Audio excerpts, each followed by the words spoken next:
بسم اللہ الرحمن الرحیم الرحمن علم القرآن خلق الانسان علمہ البیان۔ رحمان، اور یہ اللہ کا وہ نام ہے جو رحمت کے مادے سے، لیکن خاص شان اس کی یہ ہے کہ جس میں ایک طوفانی کیفیت ہے اللہ کی رحمت، ٹھاٹھے مارتے ہوئے سمندر کی طرح۔ غضبان ہم پڑھ چکے ہیں 2 دفعہ، نہایت غضبناک، حضرت موسیٰ کے لیے لفظ آیا غضبان آصفہ۔ تو عرب کہے گا اگر بھوک سے مر رہا ہے انا جوعان، پیاس سے مر رہا ہے انا عطشان، تو رحمان کے وزن پر بہت مبالغہ ہوتا ہے، اور اس میں ایک شان ہوتی ہے جیسے کہ طوفانی شان، طوفان وہ بھی اسی میں ہے۔ اور رحمان وہ ہستی کہ جس کی رحمت ٹھاٹھے مارتے سمندر کے مانند ہے۔ علم القرآن، اس نے قرآن سکھایا ہے۔ یعنی یہ کہ قرآن مجید کی عظمت کا تصور کرو، یہ اللہ کی رحمانیت کا مظہر عتم ہے، اس کی رحمت کی سب سے بڑی شان، اس کا مظہر عتم جو ہے وہ قرآن ہے۔ دوسری بات یہ، اللہ کے ناموں میں چوٹی کا نام رحمان ہے، بہت پسندیدہ۔ رحمت کی تو ضرورت ہر شخص کو ہے۔ حضور نے فرمایا میں بھی مستغنی نہیں۔ آپ نے ایک موقع پہ فرمایا کہ کوشش جنت میں صرف اپنے اعمال کی بنیاد پر نہیں جائے گا جب تک کہ رحمت خداوندی دستگیری نہ کرے۔ اور حضرت عائشہ سے ہے یہ روایت۔ حضرت عائشہ نے پوچھ لیا، ظاہر بات ہے میاں بیوی کے درمیان ایک بے تکلفی بھی ہوتی ہے، کہ کیا حضور آپ بھی؟ آپ نے فرمایا ہاں میں بھی۔ الا ان یتغمدنی ربی برحمتہ، میں بھی جنت میں نہیں جا سکوں گا مگر اس صورت میں کہ میرا رب مجھے اپنی رحمت سے ڈھانپ لے۔ تو رحمان چوٹی کا نام ہے اللہ کے ناموں میں سے، اور جو علم اللہ نے دیا ہے انسان کو، اس میں چوٹی کا علم قرآن ہے۔ ایک علم وہ ہے ریویلڈ نالج جس کی چوٹی یہ ہے، ایک علم ہے ایکوائرڈ نالج، رفتہ رفتہ انسان جا رہا ہے، لیکن سب سے اونچا علم، سب سے بڑا علم خلق الانسان، اسی نے انسان کو بنایا، اور اس کی کریشن کا کلائمیکس انسان ہے، تخلیق کی معراج انسان ہے۔ خلقتہ بیدی، اپنے دونوں ہاتھوں سے بنایا ہے، جس میں عالم امر اور عالم خلق جمع ہو گئے۔ اس سے آگے علمہ البیان، جو صلاحیتیں انسان کو دی ہیں ان میں چوٹی کی صلاحیت جو ہے بیان ہے۔ انسان کو کہا گیا حیوان ناطق، نطق، قوت بیان۔ اور یہ بات ہمیں معلوم ہے کہ یہ جو انسان کا جو برین ہے، ظاہر بات ہے گوریلاز میں بھی ہے، چمپینزیز میں بھی ہے، اور بھی حیوانات کے اندر بھی ہے، گھوڑے کا بھی برین ہے، لیکن یہ برین جیسے جیسے رفتہ رفتہ لوئر اینیمل سے اوپر آپ آ کر دیکھتے ہیں، ہائیسٹ انسان کے اندر آ کر اس کا جو گرے میٹر ہے، وہ جو ہائیسٹ ایوالو فارم ہے، اس میں مختلف ایریاز ہیں۔ یہ ویژن کا ایریا ہے، آنکھ سے جو انفارمیشن جا رہی ہے وہ پھر ڈسائفر ہوتی ہے گرے میٹر کے اس پچھلے حصے کے اندر، ہیئرنگ ایریا ہے۔ لیکن سب سے بڑا رقبہ جو ہے وہ ہے سپیچ سینٹر، اور اس کے 2 حصے ہیں، دوسرے کی بات سننا اور سمجھنا، پھر اپنی بات کہنا۔ یہ 2 ایسپیکٹس ہیں اس کے۔ تو سپیچ سینٹر، اس میں دونوں چیزیں آ جائیں گی، کلام کا فہم اور پھر کلام کو دوسروں تک پہنچانا۔ تو علمہ البیان، اللہ نے صلاحیتیں تو اور بھی دی انسانوں کو بہت سی، آنکھ بھی دی، کان بھی دیا، لیکن یہ آنکھ اور کان تو حیوانات میں بھی ہے، بلکہ بعض حیوانات کی بصارت ہم سے کہیں زیادہ آگے ہے۔ بعض حیوانات وہ ہیں کہ جنہیں روشنی کی بھی ضرورت نہیں دیکھنے کے لیے، بغیر اندھیرے میں بھی دیکھتے، ہم تو اندھیرے میں نہیں دیکھ سکتے۔ اس طرح کان، گھوڑے کا کان جو ہے اس کے کان کھڑے ہو جاتے ہیں اینٹنا کی طرح سے، اگر کہیں سے آہٹ ہو، جب یہ آپ کے گھوڑ سوار نے کچھ نہیں دیکھا، نہ سنا ہے، جب ذرا سی آہٹ کہیں کی گھوڑے نے سن لی۔ اس حوالے سے باقی چیزیں جو ہیں ان میں تو یہ کہ علیحدہ علیحدہ گنا جائے گا تو صلاحیتیں باقی شاید انسان سے بہتر بھی دوسرے حیوانات میں ہیں۔ سونگھنے کی صلاحیت کتے میں جتنی ہے، ہمارے پاس تو 1/100 بھی نہیں۔ حیوانات میں سونگھنے کا ایریا جو ہے وہ بہت بڑا ہوتا ہے برین کے اندر، وہ سونگ کر چیزوں کو اندازہ کرتے ہیں کھانے کی ہے کہ نہیں ہے۔ لیکن انسان کے ہاں آ کر ہائیسٹ لیول آف برین میں یہ سپیچ سینٹر ہے۔ اب یہ جو 4 آیتوں سے 3 جملے بنے، الرحمن آیت 1 ہو گئی لیکن جملہ تو نہیں بنا۔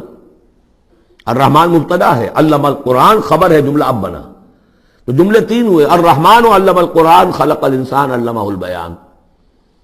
اس کو جو ریشو پروپورشن کا قاعدہ ہوتا تھا نسبت و تناسب کا حساب میں ارتھمیٹک میں 3 ویلیوز دی گئی ہیں، چوتھی تلاش کرو۔ چوتھی ویلیو اس میں کیا ہے جو مضمر ہے، چھپی ہوئی ہے؟ انسان کو جو بہترین صلاحیت اللہ نے دی ہے قوت بیان، اس کا مصرف بھی ہونا چاہیے بہترین۔ اس کا بہترین مصرف یہ ہے کہ قرآن سمجھو اور سمجھاؤ، قرآن پڑھو اور پڑھاؤ۔ جیسے کہاوت ہے کہ توپ اس لیے نہیں بنتی کہ اس سے مکھیاں ماری جائیں، اسی طرح اتنی بڑی صلاحیت جو تمہیں اللہ نے دی ہے، اسی صلاحیت کو وکلاء استعمال کرتے ہو، جو اچھا آرگو کر سکے اس کی فیس بڑھتی چلی جاتی۔ ڈیماگوگ کوئی لیڈر ہے، بڑی اچھی تقریر کر سکتا ہے، وہ مرنے مارنے پر جو ہے مجمع کو آمادہ کر دے گا، لوگوں کو آمادہ کر دے گا، وہ اپنی گردنیں کٹوا دیں گے، لیڈر بن جائے گا۔ تو یہ صلاحیت جو ہے اس لیے نہیں ہے کہ تم دنیا میں لیڈریاں اپنی بناؤ اس کے ذریعے سے۔ اس کا مصرف کیا ہے؟ قرآن سمجھو اور سمجھاؤ۔ یہ ہے بیان، اللہ کا بیان۔ اس بیان کو سمجھنا، پہلے تو اسپیچ سینٹر کا وہ حصہ جو ہے اس کو سمجھے، اور پھر اسپیچ سینٹر کا جو دوسرا جو حصہ ہے وہ اس کو بیان کرے۔ چنانچہ اس کو کھول کر بیان کر دیا محمد رسول اللہ صلی اللہ علیہ وسلم نے۔ حدیث ہے آپ کی جس کے راوی ہیں عثمان ابن عفان۔ دیکھیے نام کے اندر بھی وہ قافیہ مل رہا ہے، الرحمن علم القرآن خلق الانسان علمہ البیان عن عثمان ابن عفان۔ اب عفان کے بیٹے عثمان نے روایت کیا، حضور نے فرمایا خیرکم من تعلم القرآن وعلمہ، اور خیر یہاں پر سپرلیٹو کے سنس میں آ رہا ہے، تم میں بہترین لوگ وہ ہیں جو قرآن سیکھیں اور سکھائیں۔ اب سورہ قمر کے فوراً بعد یہ وَلَقَدْ يَسَّرْنَا الْقُرْآنَ لِلذِّكْرِ فَهَلْ مِن مُدَّكِرٍ الرحمن علم القرآن خلق الانسان علمہ البیان الشمس والقمر بحسبان۔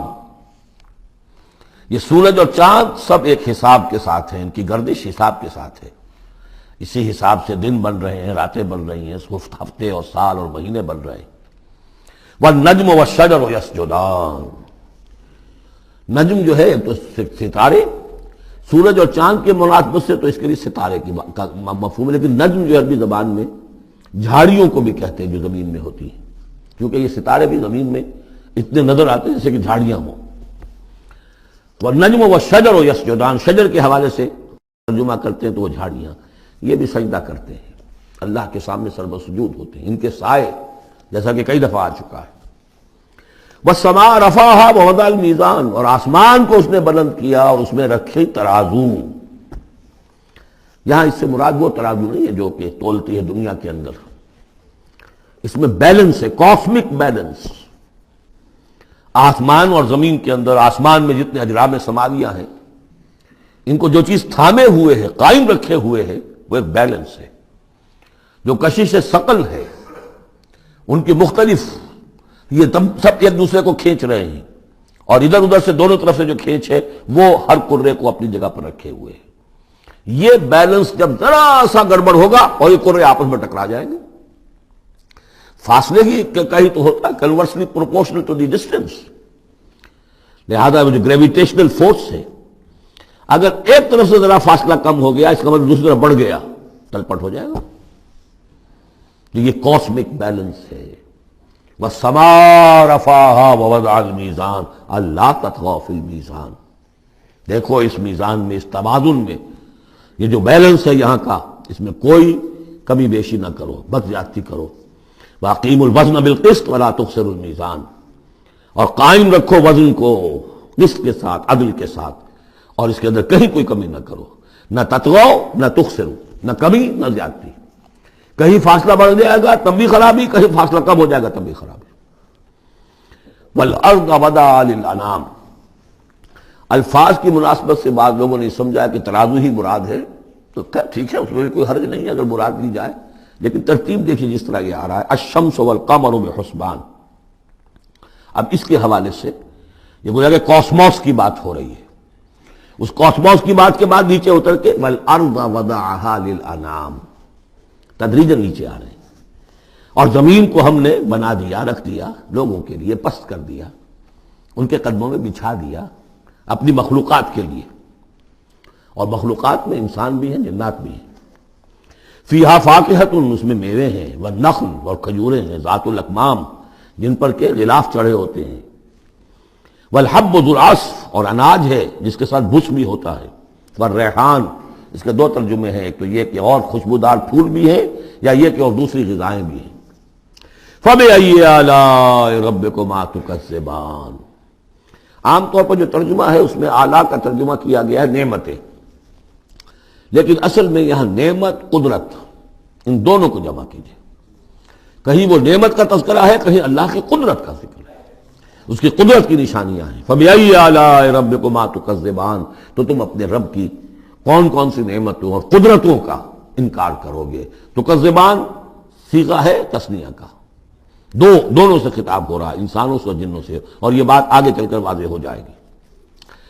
خلق الانسان من صلصال کالفخار، ہم نے بنایا انسان کو اس صلصال سے، اس سوکھی ہوئی خشک مٹی سے، وہ گارا سنا ہوا گورا، صلصال من حمإ مسنون، اور جب وہ اتنا سوکھ گیا کہ کھنکنے لگا، کالفخار، جیسے ٹھیکرا ہوتا ہے، اس سے بنایا۔ وَخَلَقَ الْجَانَّ مِن مَّارِجٍ مِّن نَّارٍ، اور جنات کو ہم نے بنایا آگ کی لپٹ سے، جس کو کہ ہم اس سے پہلے پڑھ چکے ہیں سورہ ہجر میں، نار السموم، لو جیسی ہوتی ہے جس کے اندر کی آگ ہوتی ہے۔ تو ایسے ہی وہ جو فلیم ہوتا ہے، شعلہ، اس کا ایک حصہ تو ہے جو نظر آتا ہے، اور ایک حصہ وہ جو نظر نہیں آتا۔ وہ جو اوپر کا حصہ ہے وہ ہے جہاں پہ سب سے زیادہ ہیٹ، ٹیمپریچر ہائیسٹ وہاں ہوتا ہے، وہ ہے مارج من نار۔ فَبِأَيِّ آلَاءِ رَبِّكُمَا تُكَذِّبَانِ، رب المشرقین و رب المغربین، وہ رب ہے مشرقوں کا بھی، دونوں مشرقوں کا اور دونوں مغربوں کا۔ یہ تسنیہ کی جو مناسبت سے یہاں پر مشرقین و مغربین کہا، کہیں مشارق والمغارب ہے، رب المشارق والمغارب، کہیں مشرق و مغرب ہے، اور یہ سب ٹھیک ہے، مشرق و مغرب واحد کی حیثیت سے بھی درست ہے۔ اور مشرقین اور مغربین، اس وقت کا جو مشرق ہے جہاں سورج نکل رہا ہے، اس کے مقابلے میں مغرب ہے جہاں وہ ڈوبے گا، لیکن وہی مغرب وہ مشرق ہے دوسرے ہمارا جو پیچھے جو حصہ ہے گلوب کا، اس کا مشرق ہے، اور جو ہمارا مشرق ہے وہ اس کا مغرب ہے۔ تو دو مشرق دو مغرب۔ پھر یہ کہ ہر نقطہ جو ہے زمین پر وہ مشرق بھی ہے مغرب بھی ہے، کسی نہ کسی وقت وہاں پر سورج جو ہے طلوع ہو رہا ہے، کبھی وہاں پر غروب ہو رہا ہے، تو مشارق والمغارب۔ لیکن یہاں پر تسنیہ کی مناسبت سے رب المشرقین و رب المغربین، دونوں مشرقوں کا رب مالک اور دونوں مغربوں کا۔ فَبِأَيِّ آلَاءِ رَبِّكُمَا تُكَذِّبَانِ، مَرَجَ الْبَحْرَيْنِ يَلْتَقِيَانِ، اس نے چلا دیے دو دریا جو آپس میں ملے ہوئے بھی ہیں، بینہما برزخ لا یبغیان، لیکن ان کے مابین ایک ایسا پردہ حائل ہے کہ وہ ایک دوسرے میں گھستے نہیں ہیں، داخل نہیں ہوتے، اپنی حد کے اندر رہتے ہیں۔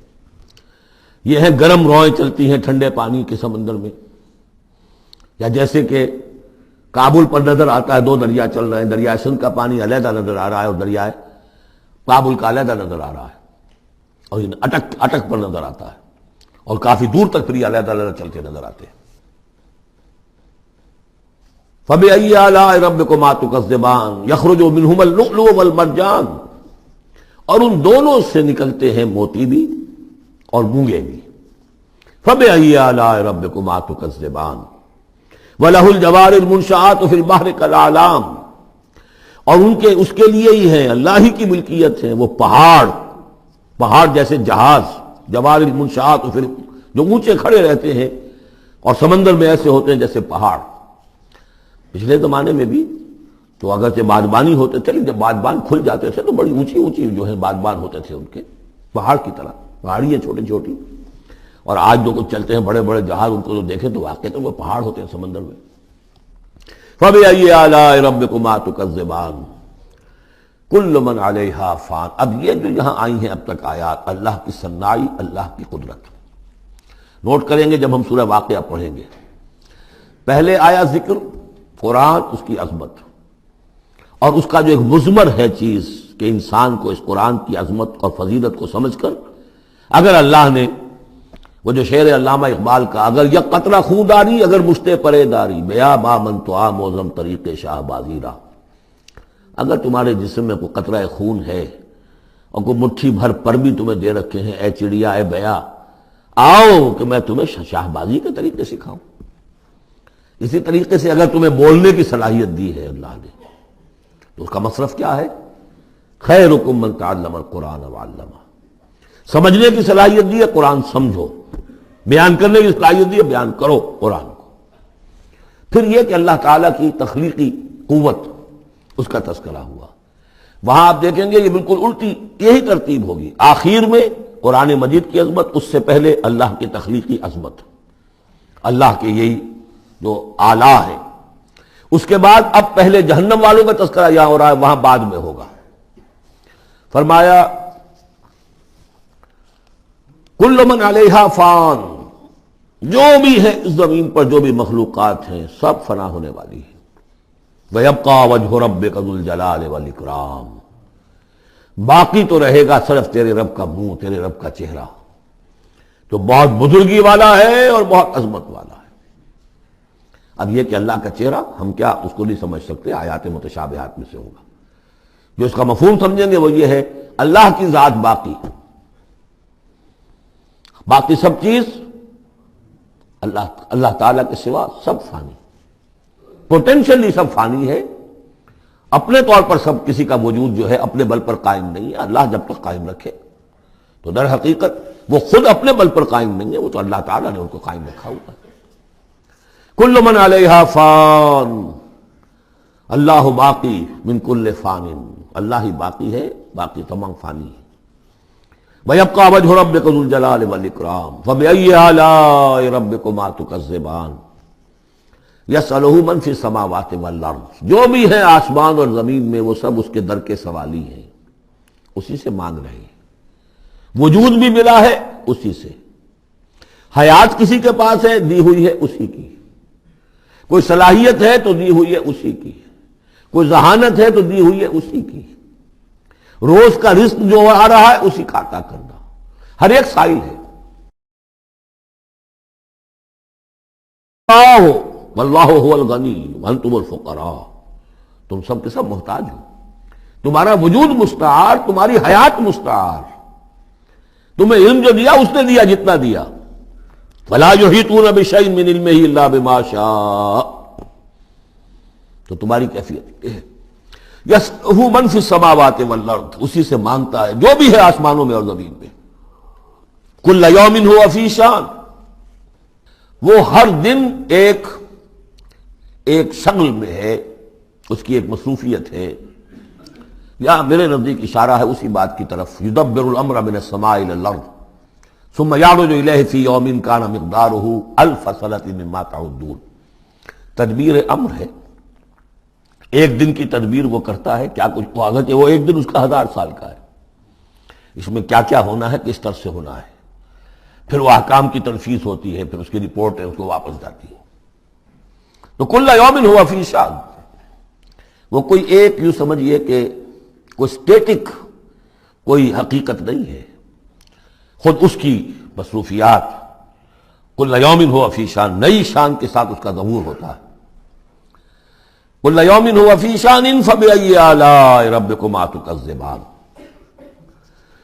سنفرغ لکم ایھا الثقلان۔ اب یہاں پر کھل کر بات کی کہ یہ تکذبان کیوں کہا جا رہا ہے۔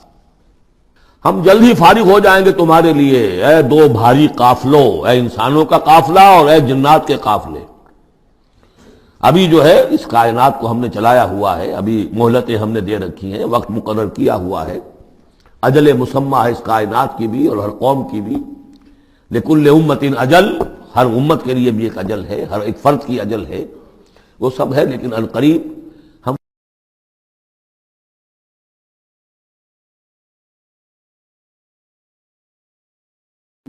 فَبِأَيِّ آلَاءِ رَبِّكُمَا تُكَذِّبَانِ، تو اے جنات اور اے انسانوں کی جماعت ہو، تم اپنے رب کی کن کن نعمتوں کا اور کن کن صنائیوں کا، کن کن قدرتوں کا انکار کرو گے۔ یا معشر الجن والانس ان استطعتم ان تنفذوا من اقطار السماوات والارض فانفذوا لا تنفذون الا بسلطان فبأي آلاء ربكما تكذبان یرسل علیکما شواظ من نار ونحاس فلا تنتصران فبأي آلاء ربكما تكذبان صدق اللہ العظیم۔ چونکہ اس سے پہلے آیت آ چکی ہے سنفرغ لکم ایھا الثقلان، دو بھاری قافلے جو ہیں اللہ تعالیٰ کی مخلوقات میں سے، ایک قافلہ انسانیت اور ایک قافلہ جو جنوں پر مشتمل ہے۔ اب یہاں اس آیت میں آیت نمبر 33 میں براہ راست ان سے خطاب ہے، اے گروہ جن اور اے گروہ انس، یا معاشر الجن والانس ان استطعتم، اگر تمہارے اندر استطاعت ہے، طاقت رکھتے ہو، ان تنفذوا من اقطار السماوات والارض، کہ تم نکل بھاگو آسمانوں اور زمین کے دائروں سے، کناروں سے، تنفذوا تو نکل جاؤ، لا تنفذون الا بسلطان، نہیں نکل سکو گے مگر اللہ تعالیٰ کی سند کے ساتھ۔ یہ آیت مبارکہ مشکلات القرآن میں سے ہے، پوری طرح ہم شاید ابھی نہ سمجھ پائیں جب تک کہ اور ہمارا علم جو ہے کائنات کے بارے میں، کاسموس کے بارے میں اور علم بڑھ نہیں جاتا۔ لیکن یہ کہ عام طور پر یہ سمجھا گیا ہے کہ یہ انسان اور جن جو ہیں ایک حد تک ان کی رسائی ہے اس کائنات کے اندر، اس سے آگے نہیں۔ جیسے کہ آ چکا ہے، میں پہلے بھی بیان کیا ہے کہ جنات کے لیے غالباً یہ ہمارا جو سولر سسٹم ہے، یہ پورا جو ہے یہ ان کی جولان گاہ ہے، اس میں یہ جائیں جدھر جائیں چلے جائیں، اس سے آگے نہیں۔ انسانوں کا معاملہ یہ ہے کہ وہ اس کے اندر بھی جو بھی فاصلہ طے کرتے ہیں، وہ ظاہر بات ہے کہ وہ اس کے لیے مشینیں ایجاد کر کے جہاں تک جا رہے ہیں، لیکن اس پورے سولر سسٹم تک بھی ان کی رسائی ممکن نہیں ہوگی۔ لیکن یہ کہ ایک گمان میرا ہے جو میں آپ کے سامنے پیش کر رہا ہوں کہ قرآن مجید جب آسمانوں اور زمین کی بات کرتا ہے تو وہ مراد ہوتی ہے کل کائنات، کل یونیورس، اور کل یونیورس کے کناروں سے نکل بھاگنا، اس کے کیا معنی ہے؟ اس کے معنی یہ ہے معدوم ہو جانا، یعنی یہ کہ جہنم میں پڑنے والے چاہیں گے کہ ہم معدوم ہو جائیں۔ کاش کہ جیسا کہ ہم نے پڑھا تھا سورہ نساء میں، فَكَيْفَ إِذَا جِئْنَا مِن كُلِّ أُمَّةٍ بِشَهِيدٍ وَجِئْنَا بِكَ عَلَىٰ هَٰؤُلَاءِ شَهِيدًا۔ اس روز انسان چاہیں گے کہ اس طرح زمین شق ہو جائے، وہ اس میں دھس جائے اور زمین اوپر سے برابر کر دی جائے۔ یہ تو ہوگا یوم الحساب کو۔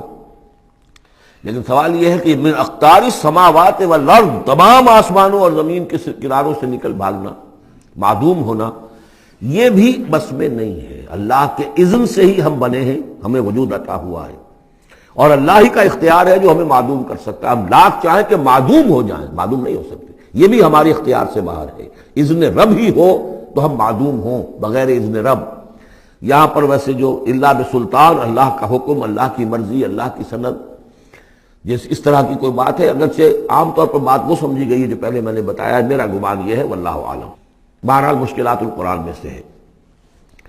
فَبِأَيِّ آلَاءِ رَبِّكُمَا تُكَذِّبَانِ، تو تم اپنے رب کی کن کن نعمتوں اور کن کن صناعیوں اور کاریگریوں اور کن کی قدرتوں کا انکار کرو گے۔ یرسل علیکما شواظ من نار، تم پر پھینکے جائیں گے شعلے بھڑکتے ہوئے آگ کے، ونحاس، اور دھواں ملا ہوا، وہ آگ جس میں کہ دھواں ملا ہوا ہو، فلا تنتصران، پھر تم بدلہ نہیں لے سکو گے۔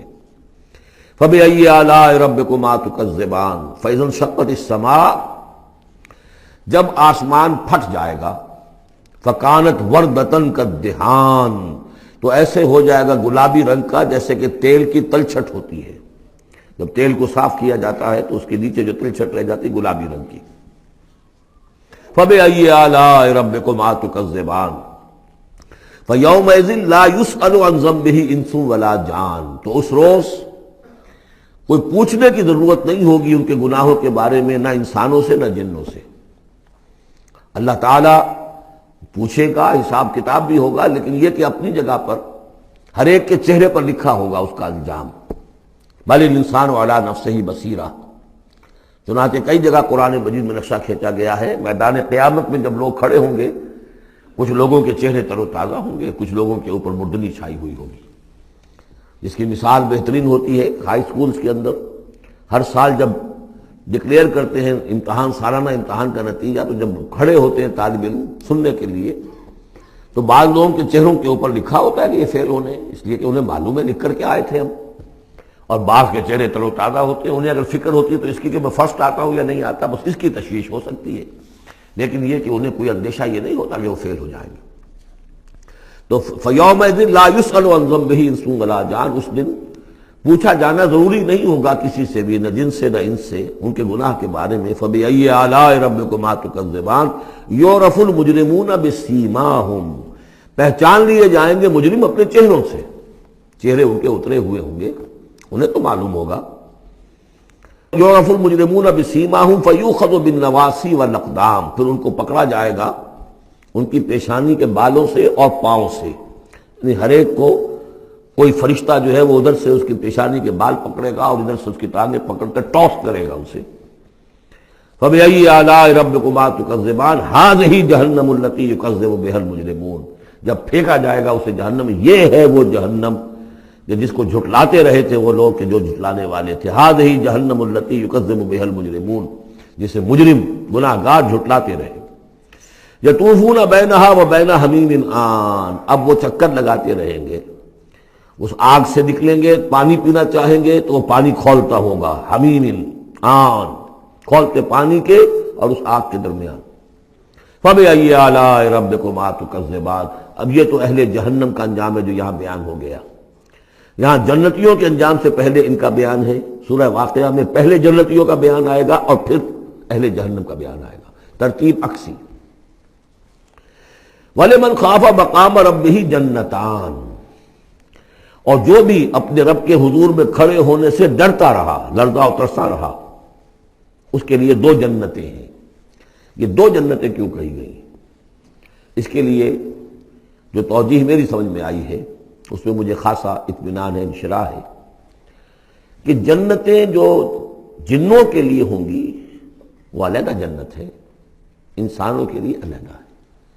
ظاہر بات ہے دونوں کے احساسات جدا ہیں، دونوں کے ذوق جدا ہیں، دونوں کے مذاق جدا ہیں، لہذا ایک جنت ہے کہ جو انسانوں کے لیے ہے اور ایک جنت ہے کہ جو جنات کے لیے ہے۔ ایک ہی طرح کی چیزیں ان دونوں کے لیے پلیزنٹ اور ان دونوں کے لیے جو ہو سکتی ہیں مسرت اور سرور آمیز، وہ ایک طرح کی نہیں ہو سکتی، ان کے تقاضے مختلف ہوں گے۔ تو لمن خاف، جو ڈرنے والے ہیں ان کے لیے جنتیں فراہم کر دی اللہ نے، وہی تسلیہ کا صیغہ ہے چونکہ یہاں جنوں اور انسانوں سے خطاب ہو رہا ہے مسلسل۔ یہ جو جنتان ہوں گی یہ ابتدائی جنتیں جن کا ذکر یہاں ہو رہا ہے، اس کے بعد دو اور جنتیں ہوں گی، تو جنتیوں کے دو درجے ہیں، ان میں جنات بھی ہوں گے انسان بھی ہوں گے، تو چار ہو گئے۔ کمتر درجے کے جنتی انسان اور جن دو، اور برتر درجے کے جنتی انسان اور جن دو، تو دو اور دو چار۔ تو یہاں پر اس سورہ مبارکہ میں جنتوں کا ذکر ہے۔ پہلے یہ کمتر درجے کے جنتیوں کا ذکر ہو رہا ہے۔ وَلِمَنْ خَافَ مَقَامَ رَبِّهِ جَنَّتَانِ فَبِأَيِّ آلَاءِ رَبِّكُمَا تُكَذِّبَانِ ذَوَاتَا أَفْنَانٍ، اس کی بہت سی شاخیں ہوں گی اس جنت کی۔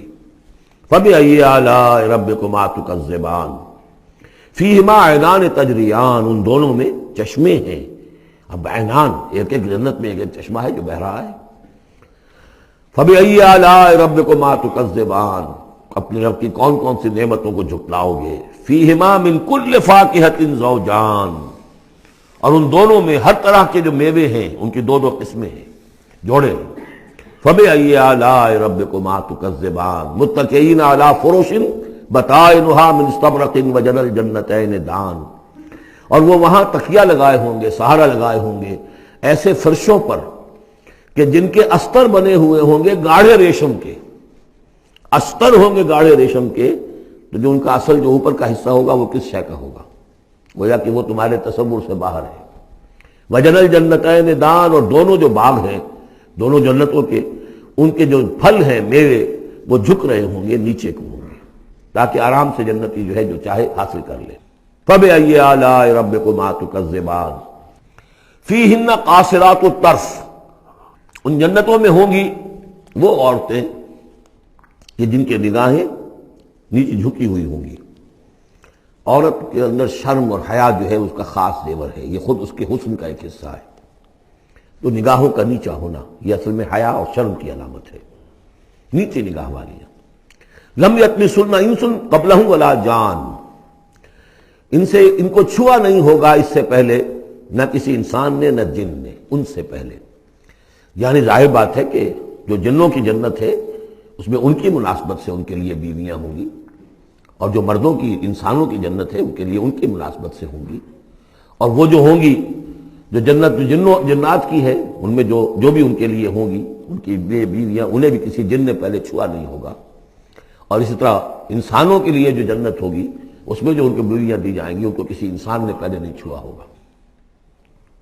فَبِأَيِّ آلَاءِ رَبِّكُمَا تُكَذِّبَانِ كَأَنَّهُنَّ الْيَاقُوتُ وَالْمَرْجَانُ، وہ جو ہوں گی بیویاں دی جائیں گی ان جنتوں میں وہ ایسے ہوں گی جیسے لال اور مونگے۔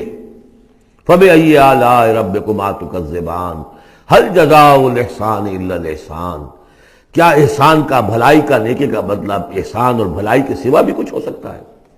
ان لوگوں نے اللہ کے لیے، اللہ کے دین کے لیے، اللہ کے احکام کی پابندی میں جو کچھ بھی انہوں نے محنتیں کی، کوششیں کی، اب ظاہر بات ہے کہ اللہ تعالیٰ کو اس کا بدلہ انہیں دینا ہے انہی صورتوں میں۔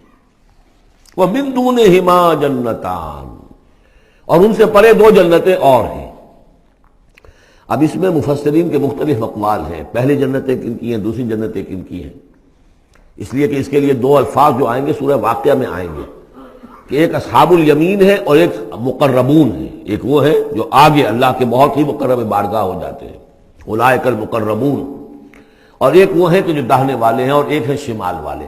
تو ایک تو ہے بنیادی، یہ گمراہ تھے، یہ جہنمی، یہ نیک تھے، اور یہ جو ہے جنتی ہیں، لیکن ایک ہے بہت آگے والے، فالسابقون السابقون اولئک المقربون، وہ لوگ جو آگے نکل جانے والے ہیں، وہ جو بلند تر نیکیوں والے ہیں، بلند تر مقامات والے ہیں، جیسے کہ سورہ توبہ میں ہم نے پڑھا تھا والسابقون الاولون من المہاجرین والانصار والذین اتبعوہم بإحسان، تو دو درجے ہو گئے تھے۔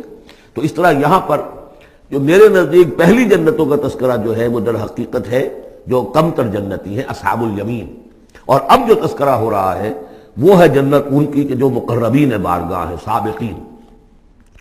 وَمِن دُونِهِمَا جَنَّتَانِ، اور ان دونوں کو پرے اور دو جنتیں ہوں گی۔ فَبِأَيِّ آلَاءِ رَبِّكُمَا تُكَذِّبَانِ، یہ بھی دو ہوں گی، ایک جنات کے لیے اور ایک انسانوں کے لیے۔ مُدْحَامَّتَانِ، بڑے گہرے سبز رنگ کی جنتیں ہوں گی، سبز کاہی جسے ہمارے ہاں کہا جاتا ہے، گہرا سبز، سیاہی مائل سبز، اتنی گہرا سبز ہو کہ سیاہی مائل ہو جائے، یہ میں ابھی عرض کروں گا، اس کی ایک خاص پس منظر ہے۔ فَبِأَيِّ آلَاءِ رَبِّكُمَا تُكَذِّبَانِ فِيهِمَا عَيْنَانِ نَضَّاخَتَانِ، اس میں دو چشمے ہیں ابلتے ہوئے۔ فَبِأَيِّ آلَاءِ رَبِّكُمَا تُكَذِّبَانِ فِيهِمَا فَاكِهَةٌ وَنَخْلٌ وَرُمَّانٌ، اس میں میوے ہیں، کھجوریں ہیں، انار ہیں۔ فَبِأَيِّ آلَاءِ رَبِّكُمَا تُكَذِّبَانِ، یہ یوں سمجھیے کہ ایک تو ہے خالص عربی ذوق اور عرب کا جو ایک خاص ماحول تھا، اور خاص طور پر عرب کا وہ علاقہ جس میں قرآن نازل ہوا ہے، حجاز، پہاڑی علاقہ ہے، اس میں جب آتے تھے چشمے اور جب بہہ جاتی تھی وادیاں تو ابلتی ہوئی پہاڑی، چونکہ چشمے جیسے ہوتے ہیں پہاڑی نالے، تو ان کے اندر جوش و خروش ہوتا ہے، اور دوسرے کہ وہاں پر جو باغات ہوتے تھے کھجور کے درخت، اور وہاں پر وہ سبزی جو رنگ ہے ان کا وہ سبزی مائل گہرا، اور اسی کے اندر پھر جو چھاؤں ہے، تو جو ان کا تصور ہے ایک عربی ذوق ہے، ایک عجمی ذوق ہے، وہ عجمی ذوق ہے جو پہلے بیان ہوا ہے، عربی ذوق ہے جو اب بیان ہو رہا ہے۔ فیہما فاکہۃ ونخل ورمان، اب یہ چیزیں جو ہیں یہ عرب کے اندر کھجوریں ہیں، انار ہیں۔ فبأی آلاء ربکما تکذبان فیہن خیرات حسان، اس میں ہوں گی بہت ہی اچھی عورتیں، نہایت خوبصورت۔